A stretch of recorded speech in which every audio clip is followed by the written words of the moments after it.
groups of people lounging on the grass or sitting at tables, almost all of them peering at their smartphones. Drop in on a family in a comfortable home in the evening, and you'll find family members all in their own rooms, watching TV, playing games on their computers, or scrolling on their smartphones. Ask people to wear a face mask for the sake of those who are at risk during a pandemic, and you'll run the risk of being met with cries of individual rights. People want to say and do what they want, when they want, and how they want. That's one of the reasons there's so much anger today. We're seeing more and more people who, upon hearing no, lose it. Because no means they can't do what they want. Go into a store without a face mask. Ignore safety precautions on an airplane. Or pull into a parking spot in a crowded lot before an already waiting driver.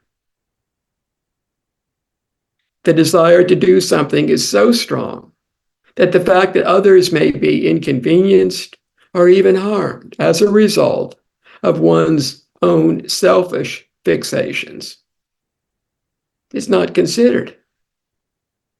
It's as if people take that no from a stranger as seriously as their ancient ancestors viewed that stranger with the spear. Everything becomes personal as people feel more stressed and more entitled. Because things are not going as hoped for, people overreact. After calming down, they may sincerely say, "This is not me. This isn't who I am." But for those moments, that is exactly who they were. They had shut themselves off from others to such a degree that they had completely ignored what others were experiencing, completely ignored the suffering they were causing others, and completely unaware of the suffering they were causing themselves, which could be anything from being fined and put on an airline's no-fly list to causing an accident and getting arrested. And that's in this life. Throwing a tantrum and yelling at another person could turn a neutral relationship or even an affinity into an enmity. Or we might just have made a long-standing bad karmic relationship even worse. And if we think what happened now was upsetting, it'll be even worse in the future. Why do we, normally sane and rational people, do this? Often we lose it because we're feeling overwhelmed. Running late. We just need to pick up a few things at the store and don't want to keep looking for a parking space or deal with a face mask once we finally park our car. Maybe we got off the first flight of our trip and hear that our second flight is canceled, and we have no idea where our luggage is. In each of these scenarios, our plans hit a serious snag. Exasperated, we take it out on the store manager, the airline personnel, the other drivers in the parking lot, or that person in front of us saying no. Something like this happened recently to a state park visitor. The man began yelling at a young park worker who was clearly upset and had no idea what to do. A park supervisor came over, politely led the man into an unoccupied office, and closed the door. To the supervisor's surprise, the man sat down and burst into tears. Handing the man a tissue, the dumbfounded supervisor waited for him to gain control and then asked why he was so upset. The man explained that he had booked the wrong date for the long-planned overnight stay and didn't know how to break the news to his family. Fortunately, the supervisor found a place for the family to stay that night. The man later wrote a letter of appreciation and apology. Embarrassed at having to admit his mistake, chagrined at disappointing his wife and children, not knowing how to fix his problem, probably calling himself an idiot for making such a dumb mistake. The man did what many of us end up doing these days: get upset with a person who is giving us bad news. At times like this, all we're thinking about is our own feelings. It's hard to peer through our rage and suffering to see that we're now causing someone else's suffering, much less to care about it. What to do? Understand that we're already primed for selfishness because the unfortunate person giving us the bad news is often a stranger. And as discussed in an earlier talk, strangers are unknown commodities. There's no telling what they'll do. So it's not surprising that people can lose their temper when a stranger is delivering bad news. Plus, since it is a stranger, we'll probably never see them again. So we figure it doesn't matter how we react. But it does. To learn how not to react with hostility when a stranger is telling us something we don't want to hear. We need to start disassembling the barrier between that stranger and us. To do this, we can see what works for us. In our state park example, a man might have imagined how he would act if one of his own children were the worker. Visualizing his child rather than a stranger, he hopefully would have had a better chance of controlling his anger.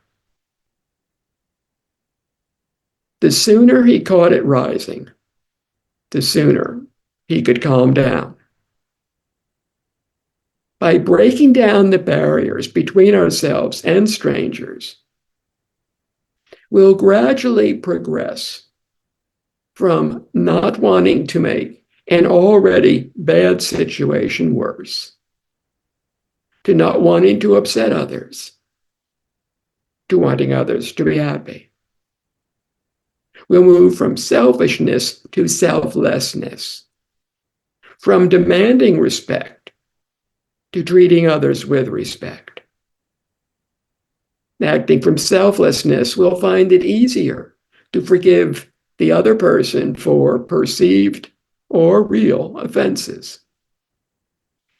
We'll have stopped focusing on our own needs and wishes and begun to consider those of the other person. In the instance of our state park visitor, forgiveness should have been easy. if the man had not been so upset over his booking error. He could have seen that the park worker was simply delivering the bad news. There was actually nothing to forgive the young worker for. But even if there had been something, perhaps what was taken as the failure of the young worker to sympathize with a now hotel-less visitor. Forgiveness on the visitor's part might have saved all involved considerable upset. Is all this challenging to accomplish? Of course, all the good stuff is. I think it's safe to say that at the age of 99, even the admirable Captain Tom found walking laps in his garden challenging. In 2018, he was treated for a broken hip, broken rib, punctured lung, and other injuries following a fall. He was still recovering from these in 2020, hence the walking frame. And yet, there he was, quietly determined to fulfill his pledge, doggedly traversing the garden one step after the other to raise money for the NHS workers. After the first goal, the second one, and the ones that followed were met, along with his goal of 100 laps. He could have said, "Done," and enjoyed all the congratulations and accolades. But he kept going. More laps could mean more donations. More donations would mean more help for other people. That was more important than sitting back and enjoying all the attention he was garnering. Wanting to do a small kindness, he had stumbled upon a veritable gold mine of kindness, a treasure trove of selflessness. What he did was incredible. At the same time, so humble. Technically, all he did was walk in his garden. Nothing amazing there. But it was how he did it.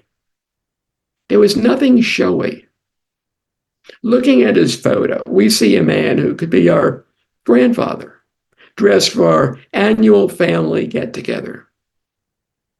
Upright and well-dressed, looking very much the retired Army officer from the greatest generation. Blue suit with 3 brass buttons, striped tie, white hair, neatly trimmed mustache, and eyeglasses. Nothing special. Everything special. He was what most would call an ordinary man. But he was doing something extraordinary. With humility and surely a twinkle in his eye, he touched millions of people. And 1.5 million of them donated in appreciation to those who dedicate their lives to the well-being of others. Selflessness does not have to be grandiose to move or help others. It just needs to be sincere, to be genuine. It arises when we see a problem and come up with a solution that considers our abilities and utilizes our skills. If we do all this well enough, one day, we too may earn the right to have a twinkle in our eye and be worthy of the respect of all who know us. Amitabha.